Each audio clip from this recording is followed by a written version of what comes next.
All right, here we are, day 2 of the Stanley Cup playoffs, round 1. Games we got today, we have Boston, Carolina, because their game got postponed from the day before due to that crazy 7-period game between Tampa Bay and Columbus. We're also going to go over the Washington Capitals, New York Islanders, Colorado Avalanche, Arizona Coyotes, Philadelphia Flyers, Montreal Canadiens, St. Louis Blues, the Vancouver Canucks. Let's get right into the reaction. All right, let's start with the team that dismantled the New York Rangers in 3 games, the Carolina Hurricanes, versus the only 100-point regular season team, and somehow the 4th-seeded Boston Bruins. So let's just go right into this game. Mrazek, he played really well throughout the game. A couple times he went swimming a bit. He was able to recover majority of the time, but a couple of the times he wasn't able to recover, and Boston capitalized. Tuukka Rask, he was solid for what he needed to do in the game, but I expect him to be better going forward. So let's get right into it. First team on the board is the Carolina Hurricanes, and it's Joel Edmondson. It was great. I forget which Carolina Hurricane brought it into the zone, but he stopped up, turned, and fed it to Aho. Aho drove the net a little bit, dropped it to Teravainen. Teravainen then fed it to Edmondson, who was ready for the clapper. He shoots it, and literally it goes right into the middle of the net. Only problem is Rask, he's pushing off from where Teravainen was and where Aho was driving to, pushes off, because obviously he knew the pass was coming across. The shot just came back the other way. So it came from where it went to where he came from. And there we go, Carolina's up 1-0. 4 minutes after that, at 17:45, it's off the draw. It's the big line. Patrice Bergeron, he wins the draw. Brad Marchand picks up the puck. David Pastrnak starts from the left wing, and he skates across the crease, turns his body. Marchand, a beautiful pass. Past the defender, Pastrnak in one full swoop, puts it high over a diving Mrazek. It's 1-1. Beautiful goal, a goal that you expect to see from the Boston Bruins. That's it after the first period. Overall, Boston is dominating the game. I would say Boston dominated the game. Second period, and it's Charlie Coyle. He scores at 4:38 in what might be the most controversial goal in this playoffs so far. I don't know what the referees were thinking. All I know is Rod Brind'Amour ended up getting fined $25,000 because of his comments directed at the officiating. Basically what happened, Coyle wins the draw. There's, I think, a shot on net, and it's a scramble play, really. But the puck bounces high in the air, and the Boston Bruins player knocks it down with his hand. Okay? It goes to Mrazek. Mrazek covers the puck. And then what happens is the puck gets poked out of his glove, right to Charlie Coyle, goal in the open net. Now, Carolina challenged it, but they had 2 options, apparently. It was they could challenge the hand pass, or they could challenge goaltender interference. Either way, it's not going to be a penalty for Boston or anything. It'll just negate the goal. I think Brind'Amour decided to challenge the hand pass, but the officials came to the conclusion that Mrazek had possession of it. So then that negated the hand pass, so it's a good goal. However, if Mrazek then had possession of it, that means the Boston Bruin player, goaltender, he interfered with goalie because he poked it out of his glove. In the end, Rob Brind'Amour was right. If it's not the hand pass, that's goaltender interference. That's how it is. It's not goaltender interference, then it's a hand pass. I think he's justified in his, whatever he said about the officiating, because it was bad. It shouldn't have been a goal. But that's not how the league saw it. It's not how the refs seen it. And Boston gets that lucky goal, and they're up 1-0. 21 seconds after that, Brock McGinn gets on a breakaway. And he does like the Sidney Crosby big leg kick, fake shot, goes to the backhand, top corner. It was beautiful. What a way to respond. It should be 2-1 Carolina at this time, but it's 2-2. In the end, though, Boston is still, overall, they have the possession. They have the shots on net. They are taking it to Carolina in these first two periods. At one point, Carolina only had like 9 shots compared to Boston's 20-something. That's how the game was going. Just like I predicted, I knew after that round robin, Boston was going to come out flying. Anyway, getting to the third period, and it's Boston scoring 59 seconds in. This was a nice little play. Mrazek absolutely robs, I think it was Krejci, absolutely robbed him on a cross crease. But then, the play continues, and Krejci gets it back, and he does like a fake little shot, brings it around Mrazek, pots it in. It was a beautiful goal. Like, he could have had his head down, everything like that. They could have been, Boston could have just been, screw it, can't beat him, because it was that amazing save by Mrazek. Krejci stayed on it, got the great goal. It's 3-2 Boston. And then about 9 minutes after that, it's Carolina. They've got the puck. They've got the puck in Boston's zone. They get it back to Fleury after some decent board play, and Fleury just fires it on net. And I don't know if it was deflected. It didn't look like it, but it also looked like Rask kind of like ducked down a bit. The puck went over his shoulder. Goal. Fleury gets his first of the playoffs, and it's 3-3. And this game's going to overtime. And I'm like, are they going to make it to 5? Well, they got through the first overtime period. Then they go into the second overtime period, and that's when Boston's big 3-headed monster shines. They enter the zone, and it was so nice. Pass, Bergeron, goal. It was lovely how they entered the Carolina zone. The defense didn't know what to do. I've seen it plenty of times. This team did it. Boston did this against Toronto in the last few series in the playoffs. It was such a nice goal. Good luck, Mrazek, on that. Well done. Bergeron scores the game winner in the second overtime, 1 minute and 13 seconds in. Boston wins 4-3. The big thing coming out of this, both goaltenders could have played better. But the big thing is that non-call. I don't know what's going to happen here. I get it's been happening lately. It also happened in the Columbus-Tampa game where Jones got called during that half break, and then in overtime, Hedman had a similar play but didn't get called. The officiating needs to figure itself out because obviously you're going to cost the games. We saw it last year in the Golden Knights with the cross-check or whatever happened. Really, that shouldn't have been called. So they really need to sort it out so they don't end up screwing over a team. In the end, though, Boston did play better. They scored. They scored in overtime. Carolina had their chances. They didn't. So that's it. 1-0 in the series for the Boston Bruins after they win Game 1, 4-3 in overtime. Next game we're going to talk about the Islanders versus the Capitals. Game 1, Washington is the higher seed, but the Islanders, they had a great series against Florida.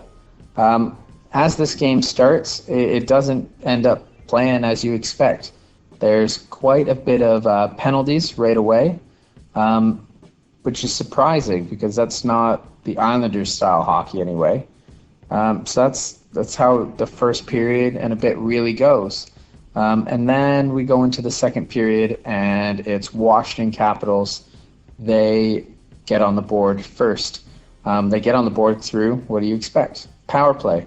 TJ Oshie scores on the power play from Kuznetsov and Karlsson. And then 5 minutes after that, Oshie scores again for his third of the playoffs from Wilson, and again, Karlsson.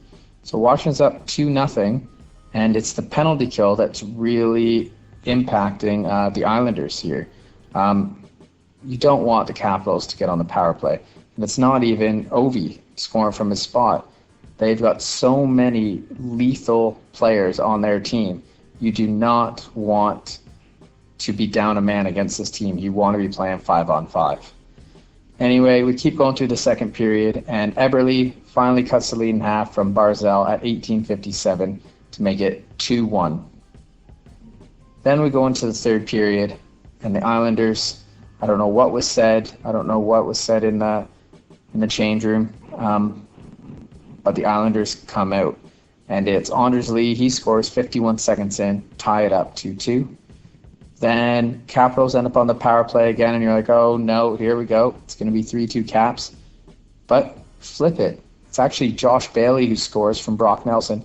Shorthanded goal, 6:52 in the third period. So it's 3-2 Islanders. And then, of course, 5 minutes after that, it's Beauvillier, who's had a great play-in round. He scores his fourth of the playoffs from Bailey and Barzal, makes it 4-2.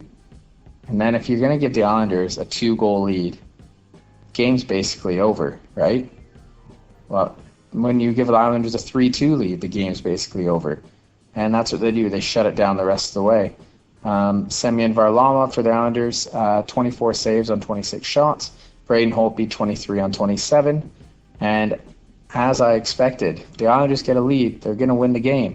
And that they did. They took 7 penalties, the Islanders, this game, which is very, very rare. And they allowed 2 goals on these. So if the Islanders can stay out of the box, they should win this series. Capitals, they just need to draw penalties. They need to get on that power play as much as possible. Overall, good game.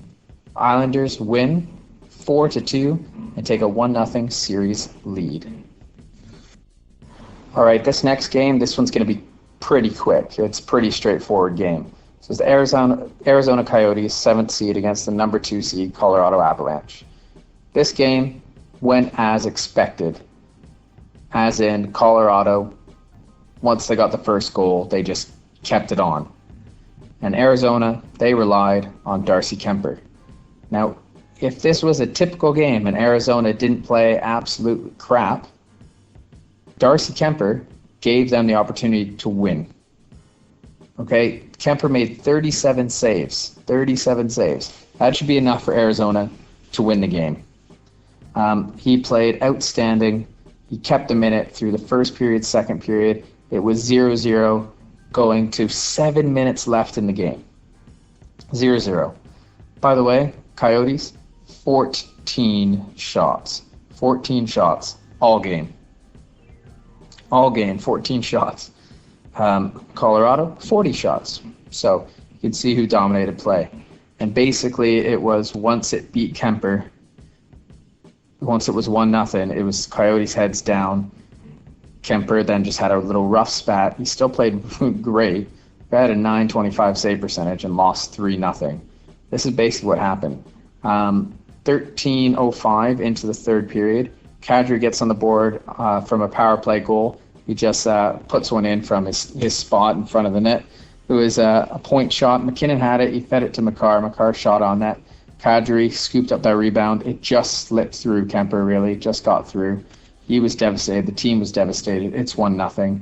And then literally off the draw, 10 seconds later, Compher scores. And the heads go right down. And then a minute after that, Rantanen scores, and it's 3-0. It was just an onslaught. Basically, that first goal just lit a fire under Colorado, and it was boom, boom, boom. Goals, 3-0, and Arizona, they couldn't come back. They couldn't even get shots on net. Colorado showed that if you give them an inch, they'll take a mile, and that's exactly what they did. Darcy Kuemper played a fantastic game. He gave his team the opportunity to win, and they just didn't help him out at all. In the end, Colorado takes Game 1, 3-0, and they have a 1-0 series lead. Next game, we have the top seeded and the hottest team in the league before and after the break, the Philadelphia Flyers versus the former 12th seed, now 8th seed, Montreal Canadiens. Montreal has already upset one Pennsylvania team. Can they do it again? Here we go. Let's just right off the start say Carey Price and Carter Hart are both phenomenal goalies. What you see in Carter Hart Price is done. Carter Hart is a young Carey Price. Wow, getting to witness these two play against each other, phenomenal. What amazing. We are very, very lucky to see this, to witness this. Anyway, let's get into the game. 8:54 into the game. Flyers are on the power play. Provorov puts a shot on net, goes off forecheck. They're up 1-0. And it stays that way. And then we have to get to literally the play of the game. So we're in the second period, and there's about, 8 minutes to go in the second period. And Philadelphia comes in, and they come in on 2-on-1. So it's Konechny gets the puck. He's in on the 2-on-1 with Hayes. I think it's Jeff Petry's the defenseman. Konechny feeds it over to Hayes, and Price dives over with the two-pad stack. Suzuki's skating back hard, getting ready to try to support. Anyway, Hayes doesn't shoot. He feeds it to Scott Lawton, who's coming in, and he's in the slot. Wide open net. Full-on clapper from inside the hash marks. Price, who's already done the two-pad stack, way out of the net. Suzuki's diving in the net, trying to protect himself / be a goalie. He has no idea what's going to happen. Price dives over and gets his stick on the shot. It should have been an automatic goal, but instead, the best goalie in the world makes the best save probably ever. Honestly, this is the best save I've ever seen. It's like when Cujo made the save against Dallas in the playoffs, and then when he played for Edmonton, and Edmonton went down the score, where he dove back and made that paddle save, and he did, oh, look what I got. It's like that, but better, because Price was out of the net. He was out of the blue. He was gone. He was basically in the corner. Unbelievable. And so he keeps it. He keeps it at 1-0. And then like 2 minutes after that, Weber thanks him because Montreal gets on the power play. Weber puts a shot on net. Duran's there. Gallagher's there. They're battling around. I think it was Duran and Gallagher. I know Duran was there. Battling around. Puck gets pushed back to Weber. Wide open net. Goal. It's 1-1. Wow. Can Montreal do it? No. Like 15, 16 seconds later, Philadelphia scores right off the draw. Farabee scores to make it 2-1 going into the third period.